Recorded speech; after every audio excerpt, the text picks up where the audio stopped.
Hello friends, welcome to the Steno Help PP. Today dictation number is 79 and 80. Speed is 100 word per minute.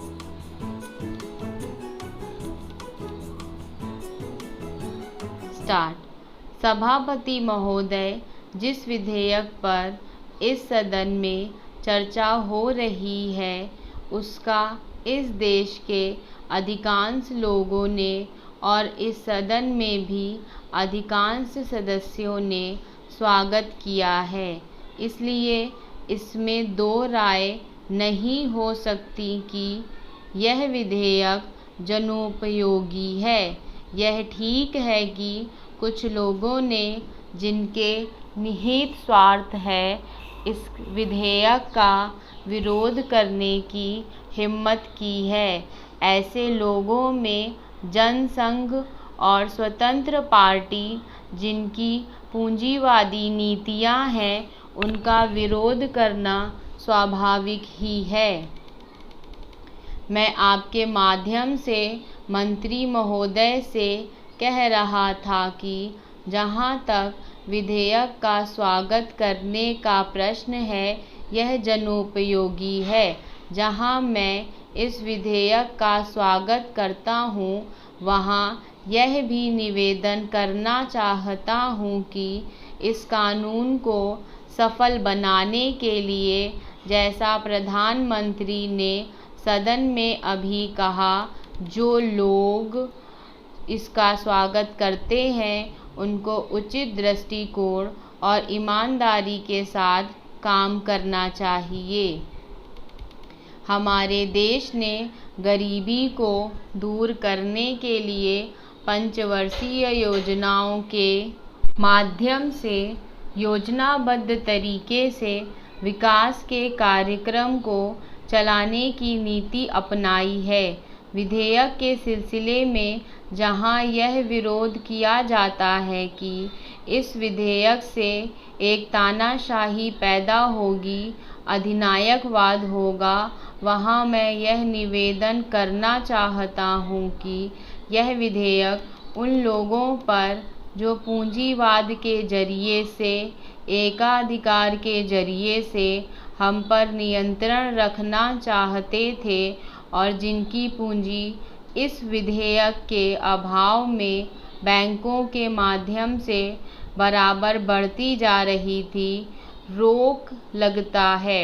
उनकी नीतियों का परिणाम यह हुआ, देश के चंद लोगों की पूंजी जो इन बैंकों के स्वामी थे, अत्यधिक बढ़ गई। हमें मालूम है कि स्वतंत्रता के बाद देश में बिड़ला और टाटा की पूंजी किस प्रकार से कई गुनी बढ़ गई है। इसलिए कांग्रेस पर यह आरोप लगाया जाता रहा है कि उसके राज्य में मालदारों की मालदारी बराबर बढ़ती गई है।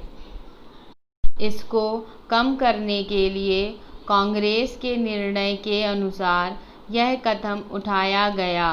यह कदम स्वागत योग्य है, लेकिन जहां इस कदम का स्वागत करने की बात है, वहां इस बात की आवश्यकता भी है कि यह विधेयक खाली कागजों में ही ना बना रह जाए।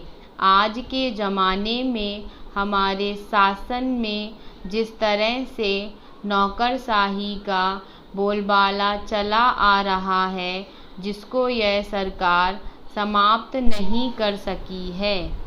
सभापति महोदय, मैं निवेदन करना चाहता हूं कि सबसे बड़ी आवश्यकता इस बात की है कि इन बैंकों में इन नौकरशाहों को ना रखकर उनके संचालन के लिए ऐसे लोगों को रखा जाना चाहिए जिनका बैंकों के राष्ट्रीयकरण में पूर्ण विश्वास हो, क्योंकि किसी संस्था में जब उस संस्था को चलाने वाले लोग ऐसे नहीं होते जो संस्था के कार्यक्रम में विश्वास रखते हों, तब तक यह संस्था कभी सफल नहीं हो सकती।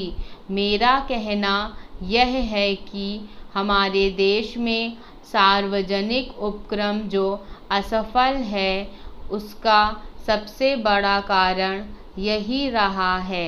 जितनी भी असफलता हुई है उसका कारण हमारी नौकरशाही रही है, जिस नौकरशाही को समाजवाद में बिल्कुल भरोसा नहीं है, उसका सदा बोलबाला रहा है।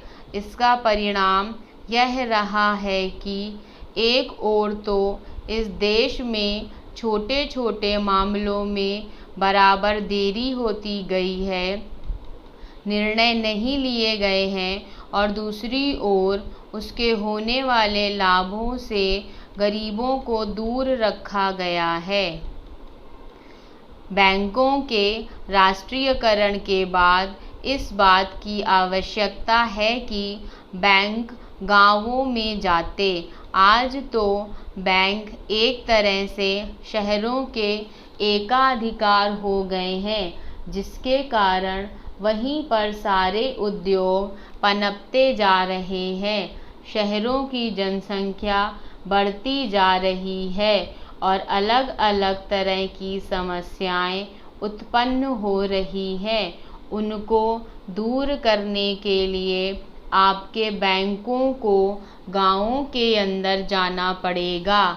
इसके लिए सरकार को कदम उठाना पड़ेगा और निश्चित तरीके से योजनाएं बनानी पड़ेंगी, निश्चित निर्देश देना पड़ेगा, जिसके आधार पर बैंकों का ज़्यादा से ज़्यादा लाभ गांव और उन कस्बों को हो जहां अभी तक लोगों का काफ़ी विकास नहीं हो पाया है। सभापति जी, सांप्रदायिकता और जातिवाद इन दोनों के विरुद्ध सभी राजनीतिज्ञ हैं, और जो इन दोनों से लाभ उठाना चाहते हैं, कम से कम मौखिक रूप से तो वह यह भी कहते हैं कि सांप्रदायिकता बुरी है, जातिवाद बुरा है। मैं तो यही मानकर चलूँगा कि जब पूरा देश यह कहता है कि ये दोनों चीज़ें बुरी हैं, तो सचमुच सभी यही चाहते हैं कि ना सांप्रदायिकता रहे और ना जातिवाद रहे। आज भी हमारे देश की राष्ट्रीय आय का 50% कृषि से आता है। हमारे देश के कुल निर्यात के सामान में 70% कृषि उत्पादन की चीज़ें शामिल होती हैं।